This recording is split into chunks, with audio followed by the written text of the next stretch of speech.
नमस्कार. नमस्ते Phaltan YouTube channel मध्ये मी राजकुमार गोपने आपलं स्वागत करतो. राज्य लोकसेवा आयोगाच्या परीक्षेचा निकाल नुकताच लागला आणि यामधून मिरडे तालुका फलटण गावातील एका मेंढपाळाचा मुलगा PSI पदी निवड झालेली आहे. अर्जुन अण्णासाहेब हाके यांची यामध्ये निवड झाली आहे. आपण त्यांच्याशी बातचीत करणार आहोत. हाके साहेब, आपलं खूप खूप स्वागत. Thank you गोपने sir. आपण PSI मध्ये आपली निवड झालेली आहे. एका सामान्य मेंढपाळाच्या कुटुंबातून तुम्ही आलाय. तुमची पहिली प्रतिक्रिया? खूप छान वाटतंय.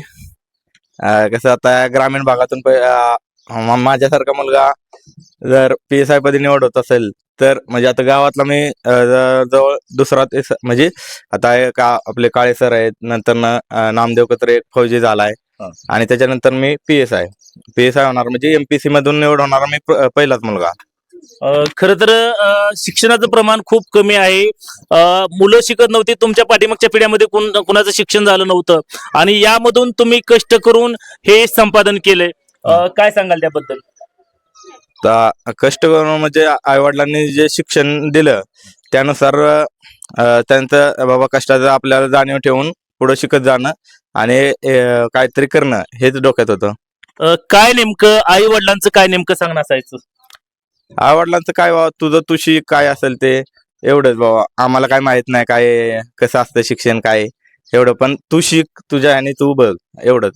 खर तर तुमच्या कुटुंबामध्ये कुणीही शिकलेलं नव्हतं. हे सर्व असताना तुम्हाला या ठिकाणी शिक्षणाची प्रेरणा दिली. कुणाचं श्रेय आहे? कुणी मार्गदर्शन केलं तुम्हाला? आई वडील, नंतर आमच्या शाळा झाली. ज्यावेळेस मी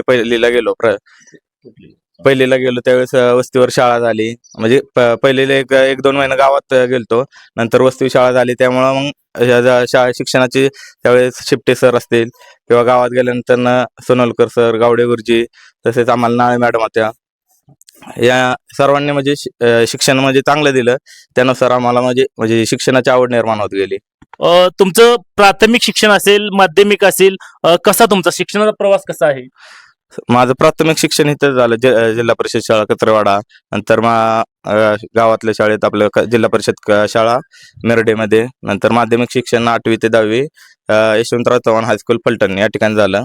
त्यावेळेस आपली ओळख यायची, ती बसबंधून येताना आपण भेटत होतो. नंतर 11वी 12वी मालुजराजे शेती विद्यालय या ठिकाणी झालं फलटणमध्येच. नंतर पदवीचं शिक्षण BSc हॉर्टिकल्चर म्हणून कॉलेज ऑफ हॉर्टिकल्चर सांगळवाडी, वैभववाडी तालुक्यामध्ये तिथं झालं. हे सर्व करत असताना कोणी तुम्हाला याबाबतचे मार्गदर्शन केलं? तुम्ही अधिकारी व्हावं, PSI व्हावं, असं कोण तुम्हाला सांगायचं? आता मी 12वीत असताना अंकुश पिसाळ, विक्रम काळे, PSI विक्रम काळे हे आमच्या रूमवर होते. परत सतीश कचरे हे आम्ही एका रूमवर होतो. त्यावेळेस ते म्हणजे ते MPSCचा अभ्यास करत होते. मग तिथून पुढे म्हणजे आपलं म्हणजे त्याच्याकडे म्हणजे MPSCकडे बाबा अभ्यास करावा, आपण पण त्यांच्याप्रमाणे बाबा अभ्यास करून अधिकारी व्हावं असं वाटायचं. काय तुमची पार्श्वभूमी काय आहे? आई वडील काय करतात? त्यांचं शिक्षण काय? माझ्या आई वडिलांचं शिक्षण काहीच नाहीये, म्हणजे पहिली सुद्धा नाही शिकले ते. नंतर पार्श्वभूमी म्हटले तर त्यांनी आमच्या आजोबा पंजोबापासून आमचा मेंढपाळ व्यवसाय असं स्थायिक कुठे नव्हते. आता या वस्तीवर स्थायिक झालं आजोबांच्या काळापासून मला वाटते. त्यानं मेंढपाळाचा व्यवसाय आणि नंतर आता गावातील बरेचसे म्हणजे लोक मेंढपाळाचा व्यवसाय थोडासा फार कमी करून ट्रॅक्टर घेतलेत आणि ट्रॅक्टर घेऊन जात आहेत. तुमचे दुसरे बंधू ट्रॅक्टर चालवतात, त्यांचं काय शिक्षण? बहीण एक आणि भाऊ एक असं तुमचं कुटुंब आहे? हा, माझी बहिणीचं 10वी पर्यंत शिक्षण झाले आणि भाऊ BA ला ऍडमिशन घेतलं होतं. फर्स्ट इयरला मला वाटतं, फर्स्ट इयरला असताना नंतर त्यांनी मग ड्रॉप केलं. म्हणजे 13वी पर्यंत झालं. हा, 13वी पर्यंत झालं. या सर्व तुमच्या या प्रवासामध्ये तुम्हाला जी खंबीर साथ लाभली ते तुमचे दाजी राघुशेठ ठोंबरे यांचं खंबीर पाठबळ असेल.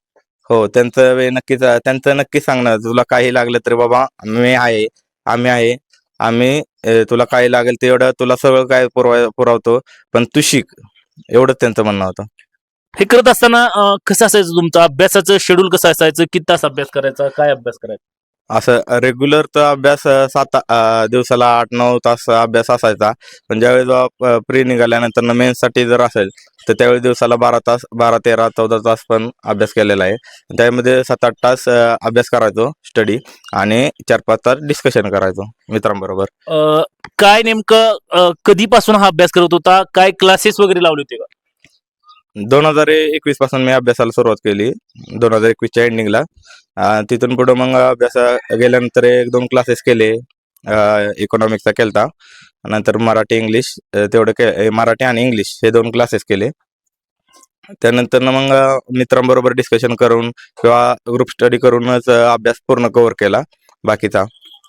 अ, तुमची पार्श्वभूमी जर बघितली तर इथल्या लोकांना असं वाटतं की लवकर मुलांना या ठिकाणी जास्त शिक्षण न देता व्यवसाय, ट्रॅक्टर व्यवसाय असेल किंवा अन्य व्यवसाय असेल, लग्नांचंही लवकर असायचं. मग घरून काय असा प्रेशर असायचा का?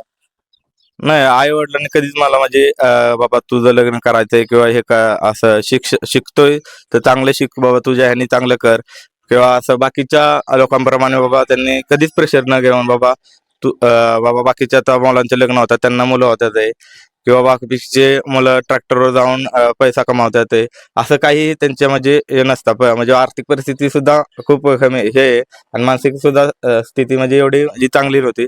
तरी सुद्धा त्यांनी म्हणजे चांगलं शिक्षण दिलं. म्हणजे त्यांनी कधी म्हटलं नाही की बाबा की तू हे कर ते कर, कधी होतंय तुझं काय नाही. त्यांनी म्हणजे चांगलं हे केलं म्हणजे. एमपीएससीचा निकाल लागला त्यावेळेस पहिला फोन कोणाला केला, काय सांगितलं? एमपीएससीचा निकाल लागला त्यावेळेस माझा म्हणजे भावाचा, तेव्हा त्यांनी मोबाईलवर बघत होता, तेव्हा त्यांनी बघितलं आणि म्हटलं निकाल लागलाय का, म्हणजे हीच लिस्ट आहे का बाबा. त्यावेळेस त्याचा फोन चालूच होता आणि मी पण बघितले, मग म्हटलं हो हीच लिस्ट आहे. आणि त्याचा फोन झाला की वडिलांना फोन केला आणि आईला फोन केला पहिला. काय भावना होत्या त्यांच्या? वडिलांना तर काय आनंद, म्हणजे अगोदर रिझल्ट येणार एवढं सांगितलं होतं, पण बाबा फिक्स येतोय का नाही माहित नव्हतं ना.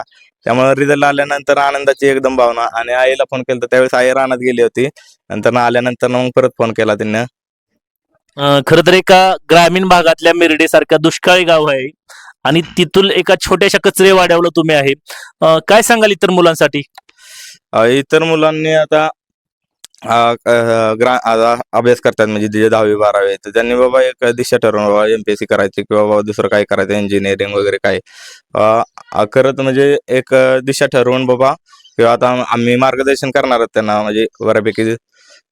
मी किंवा माझे माझे मित्र आहेत अजून, ते मार्गदर्शन करून त्यांना योग्य दिशेने कसं बाबा अजून कसं ह्या वस्तीवरून अधिकारी बनतील ते पाहिलं जाईल.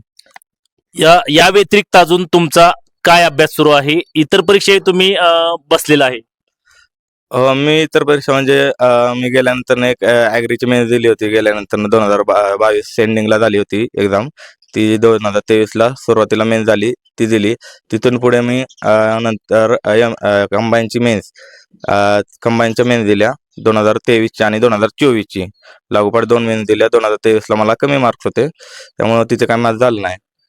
अ, आणि त्याच्यानंतर मी 2024च्या सर्व मेन्सला होतो. त्यावेळेस राज्यसेवेची पण मी ऑब्जेक्टिव्हची शेवटची संधी मला म्हणजे ऑब्जेक्टिव्हची मी बसायचो मेन्सला, आणि शेवटची संधी असायची म्हणजे ॲग्री मेन्सची झाली किंवा राज्यसेवा मेन्स झालं, ती संधी शेवटची. त्यामुळे आता मला म्हणजे राज्यसेवा करतो म्हणजे थोडा करायचा विचार चालू आहे, पण बघूया आता म्हणजे कसं मॅनेज होतंय त्याच्यानुसार.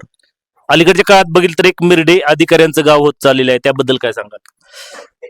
थोडस असं लोक स्थायिक झाले ना, म्हणजे ट्रॅक्टर म्हणजे मेंढ कमी करून ट्रॅक्टर वगैरे घेतले, त्यामुळे लोक एका जागेवर स्थिर झाले. त्यामुळे शिक्षणाकडे म्हणजे जास्त लोक ची ओढ झाली.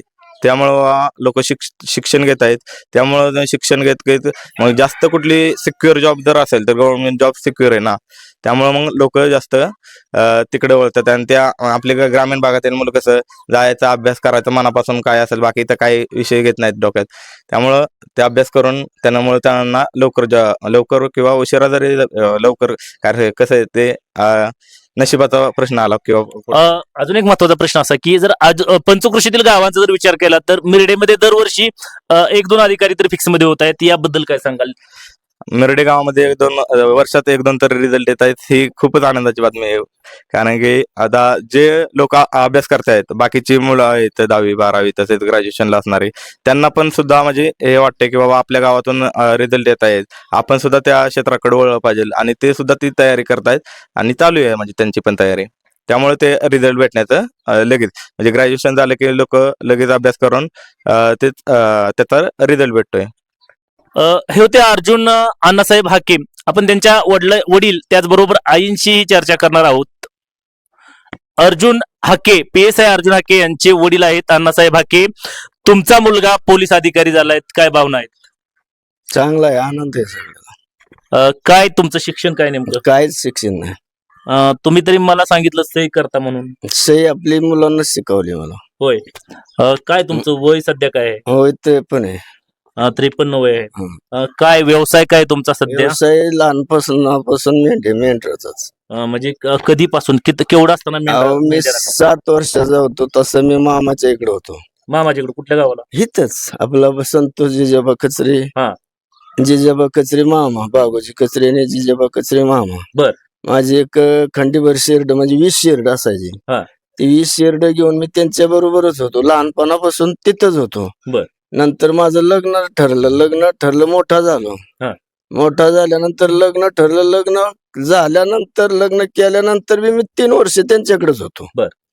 कारण परिस्थिती नाजूक होती, हा. त्याच्यामुळे त्यांच्याकडेच होतो. मी असं दुसरीकडे काहीच कुठंच राहिलो नाही. फक्त साल केलं मी, फक्त ते मामाच्यातच केलं. काय तुमचं सांगणं असायचं? अर्जुनला काय सांगणार? अर्जुनला काय नाही, आम्हाला काय यातलं कळत नाही. जे तू करशील ते आम्ही कसंही तुला किती दिवस लागू दे, फक्त शिकायचं. ज्या दिवशी अर्जुन PSI झाला त्यावेळेस काय तुमच्या भावना होत्या? ज्या दिवशी अर्जुन PSI झाला, निकाल लागला, मी तिकडे नाशिक जिल्ह्यात ट्रॅक्टरवर गेलतो. वडाळी गाव आहे, त्या वडाळी गावात माझे लोक भरपूर मित्रमंडळी आहे. चांगलं वागणं बोलणं असेल तिथं आपल्याला आनंदच भेटतो. बाजार होता, त्या बाजारात सगळी लोक आमच्या जोडीदारांनी, आमच्या मामाच्या मुलांनी सगळ्यांनी गुलाल टाकला अंगावर. मग ती बाजारातली लोक सगळी येऊन सगळ्यांनी माझा तिथं मोठा सत्कार घेतला. पेढ भरून सगळ्या गावात मस्तपैकी तिथं हॉटेल बिटेल दुकानदारांना सगळ्यांना पेढ वाटले, सगळी खुश झाली. या अगोदर आयुष्यात कधी सत्कार झाला होता? कधीच नाही आयुष्यात, कधीच सत्कारही नाही, कधीच चांगला असा दिवसही आला नाही. मग सत्कार झाल्यानंतर काय वाटत होतं? आनंद झाला. पहिल्यांदा सत्कार झाला काय? आनंद झाला की आपल्या पूर्वजांची काहीतरी पुण्य असेल, हीच आपल्या उपयोगी आली. काय नेमकं सांगणं असायचं? अर्जुनला काय सांगणं असायचं? अर्जुनला सांगणं असायचं फक्त कसं आहे बाबा, आपली एवढी संधी, आपल्याला ह्यातून जर वर काढायचं असेल तर फक्त तुझीच असे आहे आम्हाला. तुमच्या वाड्यावर जर बघितलं तर लहान मुलांना लग्न होतात, ट्रॅक्टर घेऊन दिला जातो, व्यवसाय करायला शिकवलं जातं, मात्र तुम्ही त्याच्यावर विश्वास ठेवला आणि तुमचा पहिला अधिकारी झाला या वाड्यावर. त्याच्यामुळेच आनंद आहे की मला हे लोक काय म्हणायचे की 2 ट्रॅक्टर मुलगा सांभाळेल तुझा, हा. तर तिकडे घे, 4 पैसे मिळतील. असं किती दिवस मागे राहणार, किती दिवस गरीब राहणार. गरीब राहिलं तरी चालेल, मी कधी आपलं दुःख कुणाला सांगितलं नाही किंवा दाखवलं नाही, किंवा जी अडचण आहे ती मग आपल्या मुलांपर्यंत पोचून बी दिली नाही. जी येईल अशी मी सहन करत, कारण मी जर त्यांना सांगितलं तर त्यांच्या अभ्यासावर किंवा त्यांच्या धंद्यावर परिणाम होईल, हे फक्त ह्यातच ठेवलं मी. बर. बाहेर कधीच दाखवलं नाही. समोर माणसाच्या पुढे गेलो तो हसायचो, आनंदात बोलायचो, असा कधी म्हणजे हेर माडलो नाही किंवा चेहरा पाडला नाही, कधीच नाही. आणि आपलंच दुःख हे असं साईडला गेलं की थोडस मनाला बेकार वाटायचं. एक साहेबाचं वडील झाले असं वाटतंय का तुम्हाला? आनंद आहे, होय. मस्त आनंद आहे. काय सांगाल आता इतर जी अनेक मुलं असतात किंवा ज्यांना अभ्यास करण्याबाबत काय सांगाल? प्रत्येक मुलांना माझा सल्लाच राहतो, कारण काल आपले भीमराव कचरे यांचे पुतणे अर्जुन कचरे मला बोलवून घेतलं त्यांनी. आता मी म्हणला कायम दाजींच्या कॉन्टॅक्ट मध्ये राहील, कायम मला जेव्हा गरज वाटेल तेव्हा मी फोन करील. त्याला म्हणलं बाळा तुझ्या मी पाया पडतो, मी अर्जुनचा वडील असलो तरी पाया पडतो, पण अभ्यास करतो. तुला वाटून देऊ नका की माझ्याकडे एवढी डाळिंब आहेत किंवा माझ्याकडे एवढे पैसे आहेत किंवा आम्हाला काय कमी आहे. त्यात म्हणलं तुला मान मिळणार नाही, इथंच तुझा विजय होईल. तुमच्या अनेक पिढ्या शिकल्या नव्हत्या, मेंढपाळ करत होती, मात्र ही पिढी आता शिकायला लागली, त्याबद्दल आनंद आहे. पिढी शिकावूच, कारण आपला समाज हा निवळ मेंढपाळासाठी मेंढ्यासाठी मागे राहिला, कधीतरी आपला पुढे यावं याचा मला अभिमान आहे. तुम्हाला मेंढपाळ व्यवसाय करत असताना अनेक ठिकाणी जावं लागलं, वेळ प्रसंगी मारहाण झाली तुम्हाला, केसेस झाल्या तुम्हाला. सगळं झालं. ज्या पोलीस अधिकाऱ्यांनी केसेस केल्या त्या ठिकाणी तुमचा आता मुलगा पोलीस अधिकारी होतोय. ज्या ठिकाणी केसी झाल्यास त्याच ठिकाणी मुलगा पोलीस अधिकारी झाला. हेच माझे वडील म्हणजे फसवणूक केली आमच्याच मुलांना, म्हणजे ह्या बारक्या लहान मुलांसारखे असे ट्रॅक्टरवर होतं आणि इथे एक आमचं थोडं मीटर म्हणजे एका मुलीबद्दल झालता, म्हणजे ती माहेरी जात होती म्हणजे हे मध्यस्थी होते. म्हणून मुलांना फोन केला की तुला पोलिसाची गाडी आली न्यायला, तू मध्यस्थीस. हा म्हातारा इथं कागद पटका घेऊन तिकडे डोंगरात जाऊन बसला होता. पोलीस म्हणलं की हा म्हातारा थांबत सुद्धा नव्हता, पळून कुठे बी जायचा. आणि त्याचाच वडिलाचा त्यांचाच नातू आज अधिकारी पोलीस झाला. हे नशीब भाग्य मला समजायचं. अ, यामध्ये तुम्हाला तुमच्या पाहुण्यांची खूप साथ लागली, राघोशेठ ठोंबरेंची विशेष साथ लागली. सगळ्यांची साथ, सगळ्यांचा आशीर्वाद, प्रत्येक माणसांचा आशीर्वाद होता. कधी म्हणजे कोणाला दुखावलं नव्हतं की सगळ्याला आपलं हसत बोलणं, प्रामाणिकपणा राहणं, वागणं, बोलणं सगळे. आम्ही एकच घर आहे पण इथं सगळ्या गोष्टीत म्हणजे आम्हाला कोणी विरोधक नाही, काय नाही. सगळेच आपलं संमती, चांगलं वागणं, चांगलं बोलणं. PSI चा निकाल कळल्यानंतर दुसऱ्या दिवशी तुम्ही बाळूमाला गेला. बाळूमाला गेलो, कार्यक्रम भंडारा उत्सव होता, आनंद झाला. बाळूमाला जात होतो अगोदर आणि तेवढा सगळाच योगा आला. मंडळी म्हणली चला, गेलो. PSI अर्जुन हाके यांच्या आई आहेत ठकाबाई हाके आहेत. तुमचा मुलगा पोलीस अधिकारी झालाय, कसं वाटतंय तुम्हाला? आनंद वाटतोय. मला सांगा तुमचं काय शिक्षण झालंय का काय? नाही झालं, माहेर कुठलं तुमचं? इथलंच आहे. इथलंच आहे, कचरे कचऱ्यांच्यातलं माहेर आहे. हो. तुम्हाला असं वाटत होतं का की आपला पोरगा अधिकारी पोलीस अधिकारी होईल? कुठलं असं ध्यानात बी नव्हतं, मनात बी नव्हतं, पण हा. आपल्या नशिबाने झालं. तुम्ही खरं तर मेंढर राखायचं काम करायचा. हो. लहानपणी या मुलांना शिकवताना हेळ सांडवायची. मग ह्यांना कसं तुम्ही सांगायचा बाबा शाळेत जावा, अभ्यास करा, असं काय तुम्ही सांगायचं का त्यांना? सांगायचं की आपला राबाळा साळत कशाला आमच्या मागे येतोस उन्हात अनात, आम्ही लांब लांब जातोय, जा आजी आजोबा राहा, हा. एवढं सांगायचं. तुमचं तर काय शिक्षण झालं नव्हतं, मात्र तुमचा मुलगा शिकला, एक मुलगी शिकली, हो. दोन्ही मुलं शिकली, म्हणजे शिकली. कमीत कमी 10वीच्या वर तर सगळी शिकलेली आहे ती. शिकले ते. काय शिक्षण नसताना तुम्ही त्या तिघांना पण शिक्षण दिलं. दिलं. मग ज्या वेळेस तुमचा अर्जुन पोलीस अधिकारी झाला, ही ज्या वेळेस कळलं तेव्हा तुम्हाला कसं वाटलं? आनंद वाटला. हा. आनंदाचे अश्रू आले डोळ्यात, एवढंच वाटलं, दुसरं नाही काय वाटलं. तुमच्या कष्टाचं चीज झाल्यासारखं हा, वाटलं. वाटलं की चीज झाल्यासारखं. मग तुम्हाला असं सांगायचं कधी बाबा अर्जुन तू असा अधिकारी हो, नाही. झाला पाहिजे? नाही कधीच तुम्हाला नाही माहित होतं का असं पोलिसांची गाडी बघितली होती का कधी की बाबा आपला पोलीस गाडीत आपला नाही वर्ग असा अधिकारी होऊन बसत? नाही, तसं काहीच नव्हतं, मनात बी नव्हतं, ध्यानात बी नव्हतं. आपल्या हिमती शिकल्यात. हे तू शिकलं. हा. मग आता बाकीच्याला काय सांगाल असं जर इतरांना शिकवण्यासाठी काय सांगाल? शिका बाबा तुम्ही बी, असं सांगणार. तुमच्या समाजात तर लहान मुला मुलींची लग्न लवकर केली जायची, मात्र अर्जुन असेल किंवा दुसरा मुलगा असेल याला चांगलं शिकवलं, मोठं केलं हो. आणि आज अधिकारी झाला.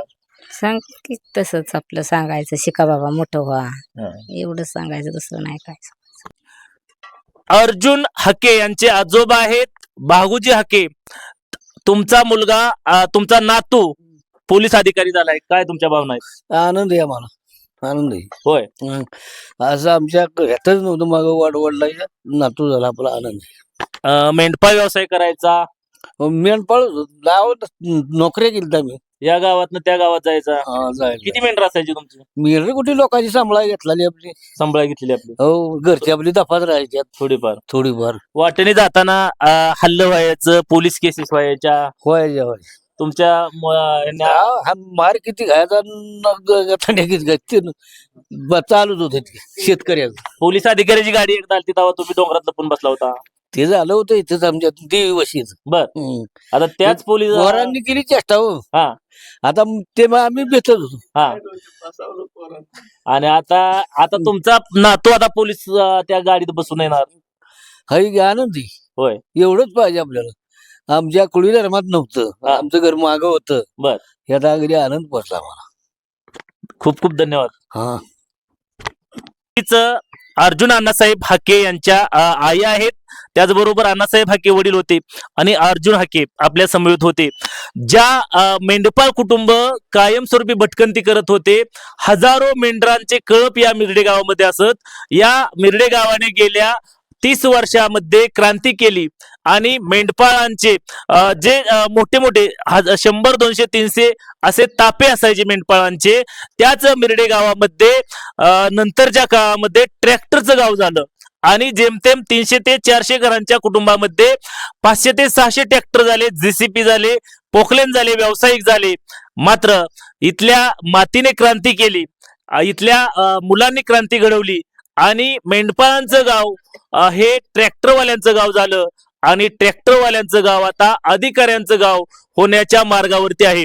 कारण गेल्या 4-5 वर्षात जर आपण पाहिलं तर मिरडे गावामध्ये तब्बल 10 पेक्षा जास्त अधिकारी घडलेले आहेत आणि आता तर प्रत्येक वर्षी 1-2 अधिकाऱ्यांची यामध्ये भर पडत चाललेली आहे.